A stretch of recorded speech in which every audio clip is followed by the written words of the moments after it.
Kia ora koutou katoa. My name is Janet and I'm a member of Women's Liberation Aotearoa. Di Landy and I will be presenting for our group today.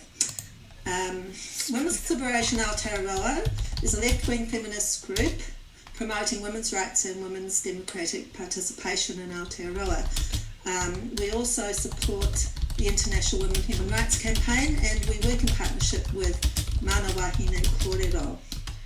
We are opposed to the Supplementary Order Paper 59, SOP 59, which would introduce sex self-identification as a means to change the registered sex on the birth certificate. Our principal concerns are the harm to women's and children's rights and the loss of integrity of the birth certificate as a truthful and reliable legal document. Our submission makes 7 key points. 1. There needs to be greater clarity over key concepts and definitions, especially sex and gender. Sex is a biological classification which is related to potential reproductive capacity. Gender is a social construct derived from sex-based stereotypes. Nominated sex in the legislation refers to gender, but the Supplementary Order Paper often conflates it with sex. At present, only a small number of people have a nominated sex on their birth certificate. With sex self-ID, there would be no limits or safeguards on the use of this legal fiction. Further, the Supplementary Order Paper proposes that there should be no record of any changes that are made on the sex on the birth certificate. This means that the integrity and reliability of the birth certificate as a factual record of someone's sex at birth will be lost. 2. Elevating gender and a nominated sex over actual sex on the birth certificate reinforces sex-based stereotypes, which restrict human self-expression and women's freedom. 3. Sex self-ID threatens a range of single-sex provisions that are vital for women's safety and well-being. Section 46 of the Human Rights Act allows for the, quote, provisions of separate facilities or services for each sex on the grounds of public decency and safety. However, in the SOP, there is no guide for how a service provider could provide those protections. Section 80 is very unclear as to how reliable the birth certificate should be regarded in terms of what someone's sex is. 4. Sex self-ID will weaken the social contract where female-only spaces such as toilets, refuges, schools, rape crisis centres, prisons, changing rooms, counselling services, medical facilities, sports teams, social gatherings and political caucuses are widely respected and accepted. Predatory and vexatious men will feel emboldened to enter these spaces, and women, girls and service providers will lose confidence to challenge them. 5. There has been insufficient consultation with women leading to this, and if the legislation is passed, there must be meaningful consultation with a range of women's groups to find out the effects of this on women and children. 6. The proposal to allow multiple changes of gender identity compounds the problems and undermines a key premise of this legislation that gender is innate and unchanging. 7. There are serious implications for children's health and safety arising from a medicalised affirmation approach which is already quite common in this country. This will be strengthened by having children who can self-sex ID on their birth certificate, and is already been strengthened by the fact that there is a nominated sex for children allowed. In Women's Liberation Aotearoa, our ability to meet as a group and develop our ideas as women is very important to us. There are lesbian women in our group for whom the ability to express their same-sex attraction free from harassment by males is very important.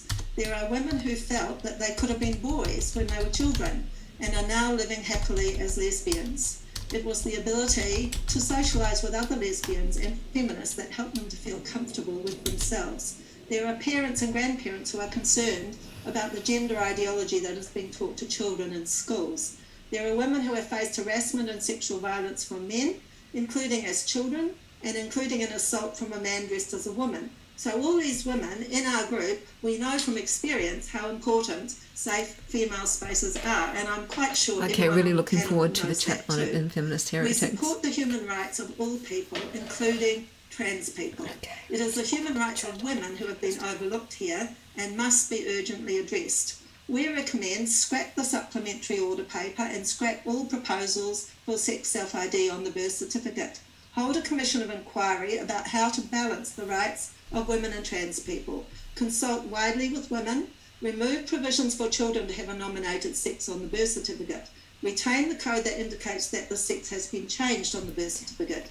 List women's spaces where single-sex provisions must be respected.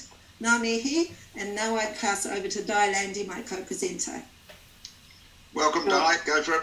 Kia ora. Tia kene te Māori o te wāhine, tia kene te tapi o te whare tangata.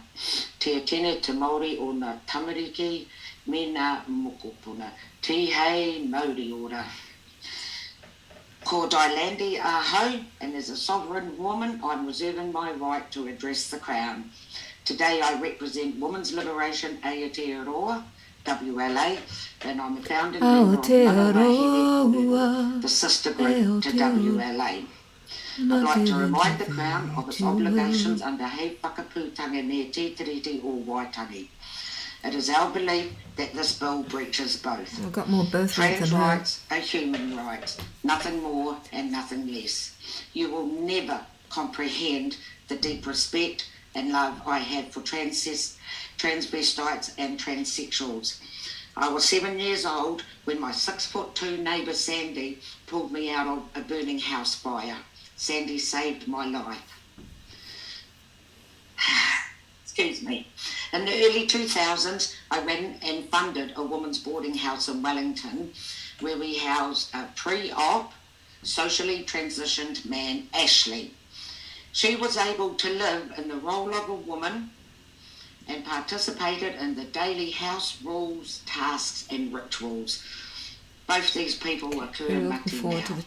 Western Peace Korua. And I'd like to remind the Crown that we are partners. There are close to 900,000 Māori in New Zealand. Interviewing 27 is hardly a representative number to be basing a law on or claiming this speaks for all Māori. The lack of fair, unbiased, factual consultation is appalling. The ill will surrounding this bill is true to this fact. We all know the self-sex ID clause was inserted after consultation with the public had closed. I've been on several PAR in the last couple of years, and not one has any idea of this bill or that this change is happening. This clearly shows me that this is not coming out of our PAR, but being taken back to the PAR via our cities and universities. My kaumātua and queer do not need to be educated. They do not need re-educating. They are my mentors. They are my teachers. Under Section 71 of this bill, a birth certificate in any proceedings shall be received as prima facie evidence of the truth of the information it contains. Not all Māori have access to their PAR. How will these tangata find their whakapapa once this bill is enacted? I'd like to know, only rhetorically, how the Crown will keep accurate, accessible records of violent men who have changed their birth certificate. It's okay, the Human Rights Commissioner Paul Hunt couldn't answer that either.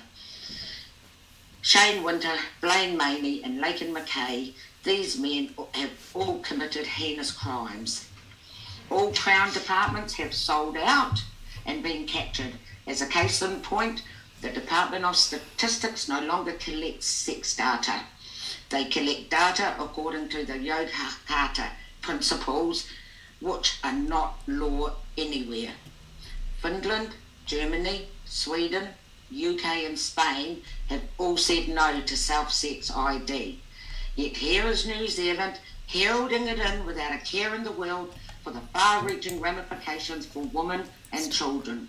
Self-sex ID is the last card in a hand that has been dealt to a small minority without proper political oversight and, more importantly, without public consultation. This bill cannot be disconnected from other legislation which is aimed at strengthening the idea that gender identity trumps biological sex. That idea is already causing harm in relation to the safety of women in prison. And remember, New Zealand imprisons more Indigenous women per capita than any other country in the world. There has already been a case of a trans person threatening women in the Christchurch Women's Prison, and indeed we hear about from another submitter of the 3 pregnancies. And then there are the ways children and young people are being treated in clinics and hospitals. Ignore as if other their current countries. sense of gender identity is more important than their precious bodies. This is the biggest game of willful pretend I have ever seen. You can never say you were not told what is coming, and I hope you all have a very good reason for putting women's sex-based rights at risk. The recommendation, throw this bill in the bin and start a proper consultation with all of the public. On your watch, in your name. Kua mate ahau. Kumatu ahau. Well done, a spade's a spade. I've got a couple of questions for you two. Deborah first. Thank you, Janet and Di, for your submission. Di, I'm familiar with your name and some of the work you've done, so thank you. I was just interested in this in I'll get the correct name, Women's Liberation Aotearoa, the group you're involved with. Can you just tell me a little bit of the history of the group and how many people are associated with it or actively involved in it? Was that to Janet or to myself? To either of you. Oh, there's 2 organisations I appreciate, so maybe if Janet could answer that one. We have about 60 members currently. We formed, I can't remember exactly when, it was about a couple of years ago. Some of us were in previous groups before this. And our particular kind of identity compared to other groups is that we do believe, we are left-wing, we believe in social equality and human liberation, and and we are very committed to democratic processes. Thank you. A quick question from Lewis. Tēnā korua. Really a supplementary to Deborah's question about membership, and I ask it from a place of being a life member of the Māori Women's Welfare League, and their submission that they accept trans women to be members. So I'm just wondering are you advocating for cis women's spaces, or do you require a birth certificate of your member? People have to prove they're a woman biologically based on their birth certificate to join your group. I actually reject the notion of calling me cis. Yeah, we don't accept that concept, so that question doesn't really have any meaning to us. Okay, thank you both for your submission. Thank you. And you've put a lot of work into it, so well done. Thank you. And we'll move on to our next submitter.